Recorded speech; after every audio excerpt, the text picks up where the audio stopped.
वर्षों पहले Walter Michel नाम के एक साइकोलॉजिस्ट ने एक एक्सपेरिमेंट किया। उस एक्सपेरिमेंट के लिए उन्होंने कुछ 5 साल के बच्चों को चुना।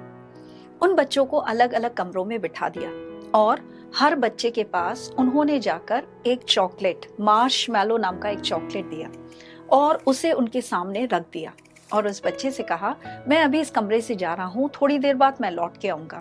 ये मार्शमैलो जो आपके सामने रखा गया है, आप चाहें तो इसे अभी खा सकते हैं या फिर आप मेरे आने का इंतजार कर सकते हैं। अगर आप मेरे आने तक इंतजार करेंगे और आपने ये चॉकलेट नहीं खाया तो जब मैं लौट कर आऊंगा आपको 2 मार्शमैलो दूंगा। ऐसा बोल के वो बच्चे को कमरे में बिठाकर चले गए और वहां पर गुप्त कैमराओं के द्वारा बच्चों की प्रतिक्रियाओं को स्टडी कर रहे थे। और जब उन्होंने उनको स्टडी किया तो उन्होंने देखा कि ज्यादातर बच्चे अपने आप को नियंत्रित नहीं कर पाए और उन्होंने इनके कमरे से जाते ही उस मार्शमैलो को खा लिया।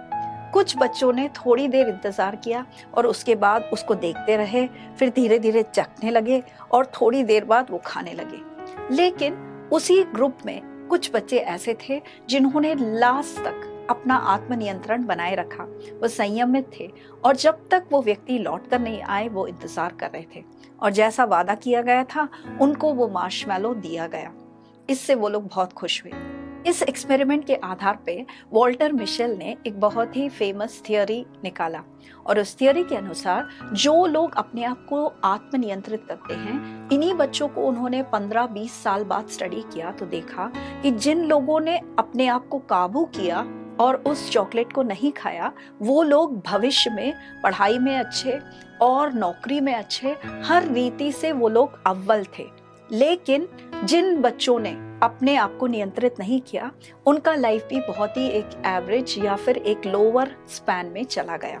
प्रायः दुनिया के लोग हमें ये सिखाते हैं, संसार हमें ये सिखाता है, जो जब इच्छा है वैसा कर लो, जो खाने की इच्छा है खा लो, जो झपटने की इच्छा है झपट लो, जो शारीरिक बंधन बनाने की इच्छा है कर लो, जो स्वयंभोग करना है कर लो, जो हमारी इच्छा है उसको पूरा कर लो।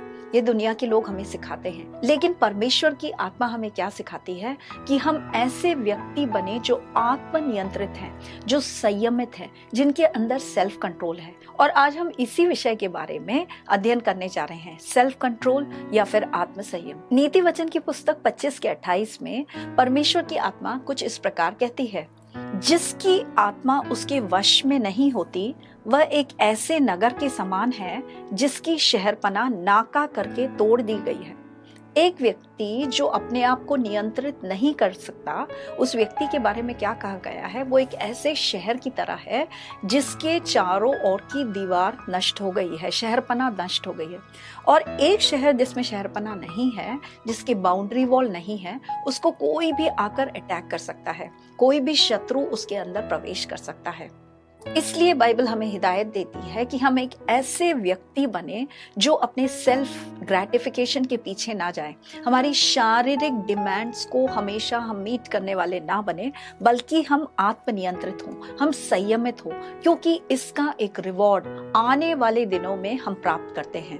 अगर हम गलीतियों की पुस्तक 5वें अध्याय को पढ़ें तो उसमें आत्मा के फलों का विवरण दिया गया है और उसमें से आत्मा का एक फल है सेल्फ कंट्रोल या फिर संयम। बहुत बार हम परमेश्वर से प्रार्थना करते हैं, परमेश्वर मैं अपना सब कुछ आपको समर्पित कर रहा हूँ, आप मुझे नियंत्रित कर लीजिए, आप मुझे नियंत्रित कर लीजिए। लेकिन अगर ठीक रीति से वचन पढ़ा जाए तो परमेश्वर कभी भी हमको नियंत्रित नहीं करते हैं। ये सच है कि जब हम ऐसी प्रार्थना करते हैं तो परमेश्वर हमें वो सामर्थ्य देते हैं और परमेश्वर की आत्मा हमें प्रॉम्प्ट करती है, हमें वो इम्प्रेशंस देती है, ऐसा करो या ऐसा ना करो। लेकिन वो करना है या ना करना है वो हमारा आत्म संयम होता है, वो हमारा निर्णय होता है। यही बात हमने एदन की वाटिका में देखा था, जहाँ पर आदम और हव्वा वास कर रहे थे। परमेश्वर ने उनको निर्देश दिया था कि इस पेड़ के फल को तुम मत खाना, लेकिन उन्होंने परमेश्वर की आज्ञा का पालन नहीं किया, उन्होंने सेल्फ कंट्रोल को एक्सरसाइज नहीं किया और जो सांप ने कहा था उस अनुसार वो चले। परमेश्वर की इच्छा हमारे विषय में हमेशा ये है कि हम आत्मनियंत्रित व्यक्ति बने या फिर हम ऐसे व्यक्ति हों जो सेल्फ कंट्रोल में वॉक करते हैं। बहुत बार टीवी में, मीडिया में आपने देखा होगा, लोग कहते हैं मुझे तो कंट्रोल ही नहीं हो रहा। बहुत सारे एडवर्टाइजमेंट्स इस प्रकार के आपने देखे होंगे, अरे मेरा तो कंट्रोल छूट गया, मैं शॉपिंग करने गया था, मुझे नहीं खरीदना था लेकिन मेरा कंट्रोल ही नहीं कर पाया, मैंने वो चीज दुकान में देखी और मैंने खरीद लिया, मेरा नियंत्रण ही छूट गया। उस व्यक्ति ने मुझे इतना क्रोधित किया कि मैं बस आत्मनियंत्रण खो बैठा और मैं चिल्लाने लगा और मैंने कुर्सी तोड़ दी और मैंने उसको मार दिया, ये कर दिया, वो कर दिया, मेरा आत्मनियंत्रण टूट गया। जब हम कहते हैं कि हम आत्मनियंत्रण नहीं कर पा रहे हैं तो एक विश्वासी होने के नाते वो गलत अंगीकार है, that is a wrong confession, क्योंकि परमेश्वर का वचन कहता है कि हम अपने आप को नियंत्रित कर सकते हैं। अगर आपको आत्मनियंत्रण के इस आत्मा के फल में आगे बढ़ना है तो सबसे पहली बात है कि आपका अंगीकार या आपका कन्फेशन करेक्ट हो। I can control my self, मुझे सेल्फ कंट्रोल एक्सरसाइज करना आता है, मैं अपने आप को नियंत्रित कर सकता हूँ, परमेश्वर ने वो कृपा मेरे अंदर दी है। जब मैं इस बारे में सोचती हूँ तो मुझे जॉयस मायर नाम की परमेश्वर की एक दासी का एक उदाहरण याद आता है। एक समय में वह अपने विषय में कहती थी, मैं अपने क्रोध को कंट्रोल नहीं कर सकती, मैं बहुत गुस्सा होती हूँ। लेकिन एक दिन परमेश्वर की आत्मा ने उन्हें एक बात पढ़ाई। वो एक दिन घर में बहुत चिल्ला चोट कर रही थी, पति के ऊपर चिल्ला रही थी, अपने बच्चों के ऊपर चिल्ला रही थी, खूब लड़ाई झगड़ा घर में चल रहा था। और तभी उनका कॉलिंग बेल किसी ने रिंग किया और वो दौड़ कर गई और उन्होंने खिड़की से झांक कर देखा तो उनके पास्टर आए हुए हैं। और जैसे ही उन्हें पास्टर को देखा, वो अपने पास्टर को बहुत इम्प्रेस करना चाहती थी, उन्होंने अपना घर खोला, उन्होंने कहा, oh praise the Lord pastor, so glad to see you, अब आ गए। उनका सारा गुस्सा सब चला गया, जैसे बटन ऑफ हो गया, स्विच ऑफ हो गया। 2 मिनट पहले वो क्या थी और 2 मिनट बाद वो क्या हो गई। इसका मतलब क्या होता है, हम आत्मनियंत्रण कर सकते हैं अगर एक ऐसा व्यक्ति हमारे सामने है जिसको हम इम्प्रेस करना चाहते हैं। बहुत बार दूसरे मनुष्यों के सामने तो हम अपने आप को कंट्रोल कर सकते हैं, लेकिन जब हम अपने घर में पहुंचते हैं तो हम एक दूसरे व्यक्ति बन जाते हैं। प्रायः हम दुनिया में या संसार के द्वारा नियंत्रित होते हैं ऐसा लगता है। परमेश्वर की आत्मा कहती है कि जब कोई व्यक्ति हमें देख भी ना रहा हो, अकेले में भी हो, तब भी हम अपने आप को आत्मनियंत्रित करें। आपके फोन के अंदर आप क्या कुछ देखते रहते हैं, या फिर आप कैसी कैसी बातें पढ़ते हैं, जब कोई नहीं देख रहा हो आप क्या कर रहे हैं, वो आपका कैरेक्टर फॉर्म करता है। क्योंकि हर समय आपको इस बात का ध्यान रखना चाहिए, कोई मनुष्य मुझे देखे या ना देखे, परमेश्वर मुझे देख रहा है। हमने बचपन में एक गाना सीखा था, oh be careful little eyes what you see, तेरी आंखें क्या देख रही हैं तो उस बात को ध्यान कर, क्योंकि स्वर्ग में से तेरा पिता उस बातों को देख रहा है। इसका बहुत ही एक अच्छा उदाहरण हम यूसुफ के जीवन में देखते हैं। उत्पत्ति की पुस्तक 39:10 में यूसुफ नाम के उस नौजवान के बारे में बाइबल गवाही देती है। वो पोतीफर के घर में था और जब वो अकेला होता था तो पोतीफर की पत्नी प्रायः उसके पीछे आती थी और उससे कहती थी कि तू मेरे साथ शयन कर, तू मेरे साथ समय बिता। लेकिन बाइबल में उत्पत्ति की पुस्तक 39:10 में यूसुफ के बारे में इस प्रकार गवाही दी गई है, पोतीफर की पत्नी प्रतिदिन यूसुफ से बातें करती रही, लेकिन उसने उसकी बात ना मानी कि उसके पास लेटे या उसके संग रहे। आप सोचिए, यूसुफ को ये टेम्पटेशन 1 बार, 2 बार, 3 बार नहीं आया, प्रतिदिन। Bible says day after day, हर रोज ये स्त्री उसके पीछे आ रही है और उससे कह रही है तू मेरे साथ आ जा, तू मेरे साथ आ जा, लेकिन वो उसको नकारता है। आप यूसुफ के बारे में सोचिए, अगर उसने उस स्त्री की बात सुन ली होती तो वो जीवन भर पोतीफर का नौकर बना वहां पड़ा रहता। ये बात सच है कि उसके उस आत्मनियंत्रण के कारण उसके जीवन में कष्ट और बढ़ा, लेकिन एक समय आया, परमेश्वर जो न्यायी है उसने उसको मिस्र का प्रधानमंत्री बना दिया। जब आत्म संयम हमारे जीवन में घटी होती है तो उसका नष्ट हमारे भविष्य में होता है। अभी जो इच्छा हो रही है अगर हम कर रहे हैं, हमारे अंदर आत्मनियंत्रण नहीं है, तो भविष्य में उसका फल बहुत ही नेगेटिव होगा। और यही वो मार्शमैलो टेस्ट में भी हम देखते हैं। एक रीति से देखा जाए तो कुछ बातों को नो कहना हमारे फ्लैश को बहुत कष्ट पहुंचता है। हमें लगता है अरे हमारे सारे फ्रेंड्स एंजॉय कर रहे हैं और मैं यहाँ पड़ा पड़ा बाइबल पढ़ रहा हूँ, अरे मैं भी उनके साथ चला जाऊँ, जैसा वो लोग कर रहे हैं मैं भी करूँ, ठट्टा करूँ, मौज मस्ती। और जब हम जानते हैं कि वो जो कर रहे हैं वो गलत है, और बहुत बार हमको लगता है कि मैं लाइफ में मिस कर रहा हूँ, लेकिन यथार्थ में पवित्र आत्मा आज अगर आपको ये वीडियो दिखा रही है तो पवित्र आत्मा आपसे कह रही है नहीं है। हर बार जब आप अपने आप को डिनाई करते हो, हर बार जब अपने आत्म नियंत्रण में चलते हो, तो आने वाले भविष्य में आप उसका फल देखोगे। और ये बहुत ही महत्वपूर्ण है कि आप इस बात को समझो। एक समय पवित्र आत्मा ने मुझे ये प्रकाशन दिया था कि हम लोग सोचते हैं कि मैंने अगर अपने आप को कंट्रोल किया तो उसका रिजल्ट क्या है। प्रायः उसका रिजल्ट उसी समय नहीं मिलता है, उसका रिजल्ट आने में समय लगता है। लेकिन ओबीडियंस इज द विक्ट्री, यह पवित्र आत्मा ने मुझे पढ़ाया था। अगर हम ओबे करते हैं, परमेश्वर के वचनों के नियंत्रण में रहते हैं, तो उस ओबीडियंस में ही एक विक्ट्री है। और परमेश्वर जो न्यायी है, वह करेक्ट समय में हमें उसका प्रतिफल निश्चय ही देता है। बाइबल में एक व्यक्ति के बारे में कहा गया है, वह व्यक्ति एसाव था। वो एक ऐसा व्यक्ति था जो अपने पेट के ऊपर उसका नियंत्रण नहीं था। एक दिन वो बाहर जंगल में घूमकर आया और बहुत भूखा था, और उसने देखा उसका छोटा भाई कुछ खाने की पदार्थ बना रहा है, और उसने अपने भाई से कहा मुझे वो दे दे। और भाई ने कहा कि तू अपना ज्येष्ठ अधिकार मुझे दे देगा तो मैं तुझे खाने के लिए दे दूंगा। और उसने कहा अरे ये ज्येष्ठ अधिकार सब क्या है, और उसने उस खाने के लिए अपने ज्येष्ठ अधिकारों को तुच्छ जाना। और हिब्रानियों की पुस्तक 12:16 हमेशा हमारे लिए एक चेतावनी का एक पैसेज है। उसमें इस प्रकार लिखा गया है, कोई जन एसाव की नाई ना बने, जिसने एक बार के भोजन के बदले पहलोटे होने का पद बेच दिया। बाद में उसने आशीष पानी चाहिए, पर वह अयोग्य गिना गया। आंसू बहा बहा कर रोने के बावजूद भी मन फिराव का उसे अवसर नहीं मिला। एसाव ने एक गलत चुनाव किया। उसने अपने पेट को, अपनी हवस को उसने अपने जीवन में स्थान दिया, और उसने परमेश्वर के अनुग्रह को नष्ट कर दिया। हम सोचते हैं कि आत्म संयम से क्या फायदा, आत्म नियंत्रण से क्या फायदा। उसका फायदा आने वाले दिनों में आपको पता चलेगा। उदाहरण के लिए आप देखिए कि आप बहुत खाने पीने के शौकीन हैं, जो मिल रहा है खाए जा रहे हो, इस होटल से उस होटल, इस यूट्यूब वीडियो से उस यूट्यूब वीडियो में ये बना रहे हो, वो बना रहे हो। कुछ समय बाद उसका रिजल्ट आपके शरीर में देखने को मिलेगा। हो सकता है कि आपका वजन बढ़ जाए, हो सकता है आप बीमारियों से ग्रस्त हो जाओ। जो निर्णय हम आज लेते हैं, जहां जहां हमारे जीवन में आत्म संयम की कमी आती है, उसका रिजल्ट हमारे भविष्य में आता ही है, निश्चय ही आता है।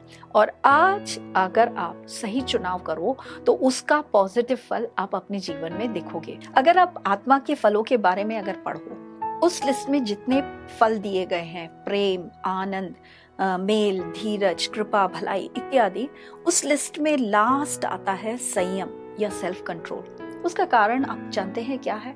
उसका कारण ये है कि इन बाकी सारे फलों को आपको अगर अपने जीवन में प्रकट करना है तो आपको सेल्फ कंट्रोल की जरूरत है। उदाहरण के लिए, अगर आपको किसी से प्रेम प्रकट करना है, आपका तो मन हो रहा है उस व्यक्ति को एक झापड़ लगा दो, लेकिन आप अपने आप को नियंत्रित कर रहे हैं और आप उसके लिए चाय बना के ला रहे हैं, आप उसका सत्कार कर रहे हैं। अगर आपके अंदर आत्मनियंत्रण नहीं है, आप प्रेम का फल प्रकट नहीं कर पाओगे। या फिर आनंद के बारे में अगर देखा जाए, आपको दुखी होने का मन हो रहा है, आपके चारों ओर सब कुछ डिप्रेसिव सिचुएशन है, लेकिन अगर उस सिचुएशन में आपको आनंद के फल को प्रकटीकरण करना है तो वहां भी सेल्फ कंट्रोल की जरूरत होती है, आत्म संयम की जरूरत होती है, क्योंकि हम अपने आप को झड़क कर उठ रहे हैं। नहीं, परमेश्वर की इच्छा इस विषय में ऐसी नहीं है। मुझे परमेश्वर की हिदायत है कि हर स्थिति में आनंदित हो। अगर आपको आनंदित होना है, आनंद में चलना है, तो फिर से सेल्फ कंट्रोल एक्सरसाइज करना है। इसलिए बिना सेल्फ कंट्रोल के हम आत्मा के किसी भी वरदान में नहीं चल सकते। यह फल बहुत ही महत्वपूर्ण है। एक दिन जोएल ऑस्टीन नाम के परमेश्वर के एक दास के विषय में मैं पढ़ रही थी। Joel Osteen Lakewood church Texas के पास्टर थे। बहुत ही सिंसियर, परमेश्वर के राज्य को आगे बढ़ाने वाले परमेश्वर के दास। और एक दिन उनके ऑफिस में एक व्यक्ति ने, जो उनसे घृणा करते थे, एक चिट्ठी लिखी और उसमें लिखा कि तुमने चर्च के पैसे चोरी किए हैं, तुम लोगों को एक्सप्लॉइट करते हो, तुम सबको कंट्रोल करते हो, तुम एक अच्छे लीडर नहीं हो, और तुमने ऐसी की है, वैसा किया है। बहुत सारा झूठ उनके विषय में एक चिट्ठी में लिखा। उस चिट्ठी को पढ़कर वो इतना दुखी हो गए, इतना परेशान हो गए, और उनके अंदर एक रिवेंज की आत्मा आने लगी। और उन्होंने एक कागज लिया और उस व्यक्ति को वापस एक रिप्लाई भेजा, तुम जो कह रहे हो गलत है, मैं ऐसा नहीं हूं, मैं वैसा नहीं हूं, मैं ऐसा नहीं हूं, ऐसा सब चिट्ठी लिखा और जाकर वो चिट्ठी पोस्ट कर दी। और जैसे ही उन्होंने चिट्ठी पोस्ट की और चर्च ऑफिस में वापस आए, परमेश्वर की आत्मा ने बोला, उस व्यक्ति ने तुम्हें दुखी किया? जोएल ऑस्टीन ने कहा हाँ बहुत दुखी किया। तुमने उसको चिट्ठी लिख दी? उसने कहा हाँ मैंने चिट्ठी लिख दी। और तुम्हें अब अच्छा लग रहा है? उसने कहा हाँ अभी मुझे बहुत अच्छा लग रहा है। उसने जो किया था उसके बदले मैंने उसको रिप्लाई भेजा। पवित्र आत्मा ने कहा तुमने जो किया ठीक नहीं किया। अगर मैं तुम्हारे स्थान में होता तो मैं उस व्यक्ति को माफ कर देता। और जैसे ही पवित्र आत्मा ने उनसे ऐसा कहा, उनको अपनी गलती का एहसास हुआ। वो अपने आप को नियंत्रित नहीं कर पाए, अपने क्रोध को नियंत्रित नहीं कर पाए और बदले की आत्मा से वो भर गए। जैसे ही पवित्र आत्मा ने उनको वो कन्विक्शन दिया, वो अपने चर्च ऑफिस से निकले और दौड़कर उस लेटर बॉक्स के पास गए और लेटर बॉक्स पकड़ के खड़े हो गए और वो इंतजार करने लगे उस व्यक्ति को, उस मेलमैन का जो आकर इस लेटर बॉक्स को खोलेगा। और थोड़े इंतजार करने के बाद जब वो मेलमैन आया और उन्होंने वो डाक का डब्बा जब खोला तो उन्होंने अपनी चिट्ठी वापस ले ली और उसको फाड़ फाड़ कर टुकड़े कर कर फेंक दिया और उन्होंने उस चिट्ठी को नहीं भेजा। उनने जो गलती की थी उन्होंने उसको सुधार ली। और आने वाले दिनों में हम जोएल ऑस्टीन के बारे में पढ़ते हैं। टेक्सास सिटी के सबसे बड़े चर्च के पासवान के रूप में परमेश्वर ने उनको प्रमोट किया। अनेक लोगों के जीवन को इन्फ्लुएंस करने के लिए उस व्यक्ति का उपयोग परमेश्वर ने किया। जब हम सेल्फ कंट्रोल एक्सरसाइज करते हैं उस समय हमें उसका रिवॉर्ड नहीं मिलता, लेकिन आने वाले दिनों में भविष्य में उसका रिवॉर्ड बहुत ही अधिक होता है। अंत में मैं आपको बाइबल में लिखी गई एक घटना के बारे में बताना चाहूंगी। प्रेरितों के कार्य 24वें अध्याय में पौलुस और फेलिक्स के विषय में लिखा गया है। फेलिक्स एक उच्च अधिकारी है और पौलुस उस समय जेल में है। और जब जेल से उनको निकालकर फेलिक्स के सामने प्रस्तुत किया जाता है, उस समय पौलुस फेलिक्स से कुछ बातें कहते हैं। और प्रेरितों के कार्य 24:25 में उस विषय के बारे में इस प्रकार लिखा है, धर्म और संयम और आने वाले न्याय की मैंने उससे चर्चा की। पौलुस ने आत्म संयम के बारे में, धर्म के बारे में फेलिक्स से जब चर्चा की और फेलिक्स को समझ में आ गया पौलुस जो बातें कह रहा है वो सत्य है। और उसके बाद फेलिक्स की प्रतिक्रिया क्या थी जब आत्म संयम के बारे में बताया गया? तो फेलिक्स ने भयभीत होकर उत्तर दिया, अभी जा, अवसर पाकर मैं तुझे भविष्य में फिर बुलाऊंगा। When I have a convenient time, I will call you. Felix ने यह निर्णय लिया कि अभी मैं अपने आप को आत्मनियंत्रित नहीं करूंगा, भविष्य में मैं करूंगा। लेकिन हम देखते हैं कि उसके पश्चात भविष्य में फिर फेलिक्स को एक अवसर नहीं मिला, उसका वहां से ट्रांसफर कर दिया गया और फिर वो शायद परमेश्वर के राज्य में कभी प्रवेश नहीं कर पाया। जब हम अपने आप को आत्मनियंत्रण में, आत्म संयम में चलाते हैं तो वो हमारे भविष्य को अनुग्रहित करता है। और जहां जहां आप अपने जीवन में टटोल के देखिए, कौन सी वो बातें हैं जिसमें मैं बार बार गिर रहा हूँ, जहां मेरा आत्म संयम खोया जा रहा है। क्या वो खाने पीने के विषय में है? क्या वो क्रोध के विषय में है? क्या वो स्नेह ना करने वाले के विषय में है? क्या वह आनंदित ना होने के विषय में है? जिस भी विषय में आपका संयम नष्ट हो रहा है, पवित्र आत्मा आज आपको हिदायत दे रही है, take control of your life once again. Hallelujah. कुछ बातों को छोड़ना है और कुछ बातों का त्याग करना है। कुछ ऐसे निर्णय हमारे जीवन में लेने हैं जिसके कारण हमारा भविष्य अनुग्रहित होगा, आशीषित होगा। हम ना खुद आशीषित होंगे बल्कि हम दूसरे लोगों के लिए आशीष का कारण बनेंगे। परमेश्वर इन वचनों के द्वारा आपको अनुग्रहित करे। धन्यवाद।